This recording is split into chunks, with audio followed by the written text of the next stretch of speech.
Let's now move into using Asana for creating a Kanban board. So when you're on Asana's homepage, you can go ahead and click create. From here, we'll go ahead and click project. From there, we'll go ahead and click blank project here in the upper right-hand corner. And from there, we can go ahead and name our project. Let's go ahead and name this Kanban board example, just like that. You can name the Kanban board whatever you want to for your specific Kanban board, but let's just jump right into naming it with this one here.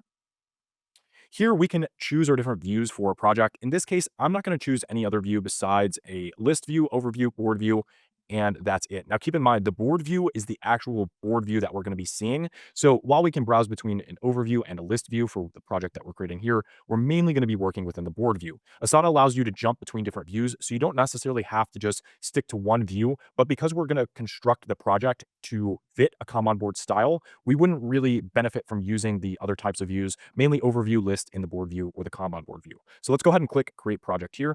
And from here, you can see we have a completely blank project. From here, we can go ahead and click board if we want to look at our project from our Kanban view style. Again, we have our overview, our list view, and our board view. But here in this board view, this is where we're seeing the Kanban board style view. At any time within Asana, you can also add different types of other views if you want to. So the ones that we didn't select when we were creating the project, we can add those here. But I'm not super concerned about those because we're using this specific Asana project in order to use and to implement the Kanban board style of viewing. So let's look at this section here. And one thing that you should understand about Asana is in Kanban, we call these different types of sections, we call them columns. In Asana, no matter where you're putting these, they call them sections. So no matter whether you're using a list view, a board view, no matter what view you're using, Asana calls these sections. It's just a column we can add to say column 1, column 2, column 3. Many times, as you've already know from watching this video, we would call this something like our backlog or our to-do. I'm going to call this to-do in this case. I'm going to add another column or section. I'm going to call this one in progress. I'm going to add a review. And from here, I'll go ahead and add one more section. And let's call this the done and approved. So here you can see we have our to-do column, our in progress, our review, and our done and approved. Now we can add our different tasks or cards. Asana calls them tasks.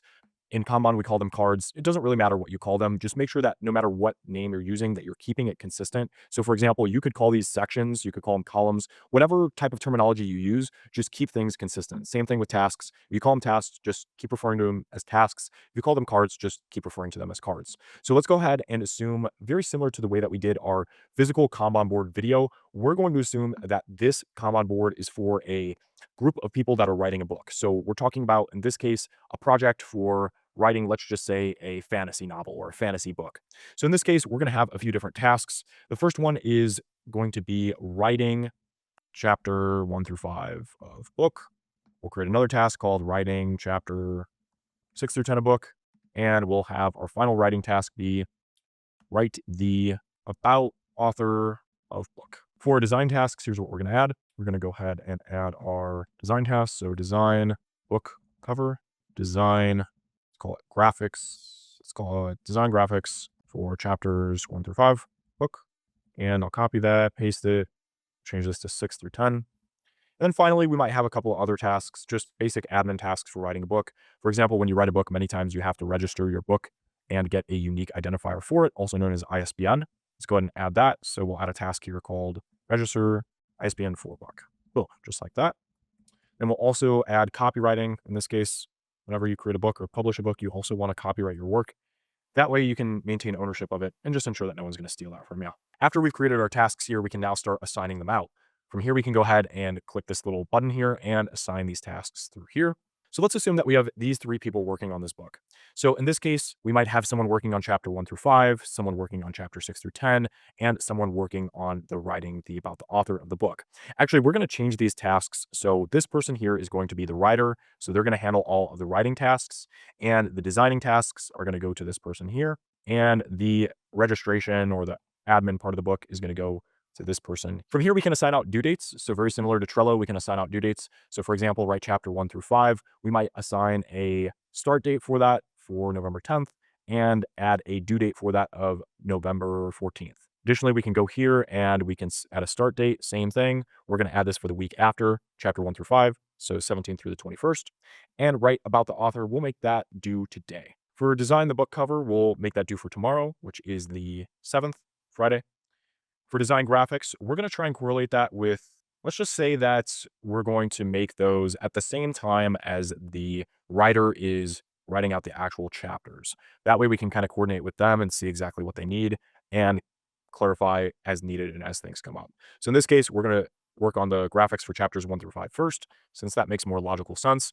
And we'll also add our start date and end date for creating the graphics for chapters 6 through 10, the week after we have the graphics for chapters 1 through 5, lining up exactly with the person who's writing the book.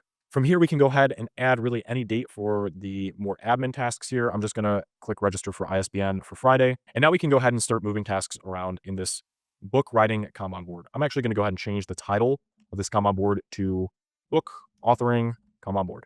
So as we move different tasks around and as we start progressing through things, we can move things out of the to-do column into the in progress. One thing here, if we want to set a work in progress limit, we can add this here, like work in progress limit, and we could say 4 tasks at most. Let's do 3 tasks actually at most at one time. You have to make sure that you explain this work in progress limit to anyone who's working within your project or within your Kanban board, because I don't think Asana actually lets you set a work in progress limit, but you can always just add it in text here, and anyone who is working within the Kanban board should understand the work in progress limit. So let's go ahead and say we've started working on chapter 1 through 5 and the graphics for chapters 1 through 5 and registering for the ISBN for book. So these 3 different people, they're each working on their own task. They moved it through the Kanban board, and we might say that we've completed each task and it just needs to be reviewed. So we can move it to the review column here. From there, whoever reviews it can then move it to the done and approved, and they can start check marking different things off to mark these as complete just like that. Now, we don't necessarily need a review column. If it was for something like a book, though, I would recommend adding this review column here or this review section, because that's going to ensure that you have the quality control in place and things are being properly reviewed. So because a book is incredibly important, I wouldn't have someone just write a chapter 1 through 5 of a book and then move this to done. I would want this review section in here just so someone can go in and actually review the quality of the book, quality check it, and then move it to done or done and approved, in this case, as we have in our Kanban board. So from here, we can continue to work on different tasks. As people start working on things, we can move, say, these 2 tasks here. As they're getting completed, they can go into review. So someone can review the book cover, and someone can also review the copyright for the book to ensure that it's legally correct and that it's properly registered. And then once it's completed, it can be, or once it's reviewed rather, it can move to the done and approved here, just like that. And then you can go ahead and mark your tasks done like that. Same thing as Trello, you can add different types of dependencies, you can add different types of comments and things like that. I'm not going to go too far into that because I don't want to make this video overly long. If you're wanting to see exactly how to use different Kanban boards, list views, and anything really within Asana, Trello, ClickUp, and Monday, you can check out our course on project management tools where we go through Kanban board views and much, much more. In this video, I'm just covering a basic overview of Kanban boards within Asana. That way you can quickly create your own project, create your own board, and start moving tasks and start tracking them relatively quickly. That covers everything that I wanted to show you in this video on how to use Asana to not only create Kanban boards, but use them to manage your various tasks. Remember, within Asana, we call these different columns sections. So Asana has their own specific names, and within Asana, they call these cards as tasks, but you still have the ability to move them around just as you would in a Kanban board. In the next video, we're going to go over our last hands-on demo video and explore a real-life use case of a Kanban board for a social media management project.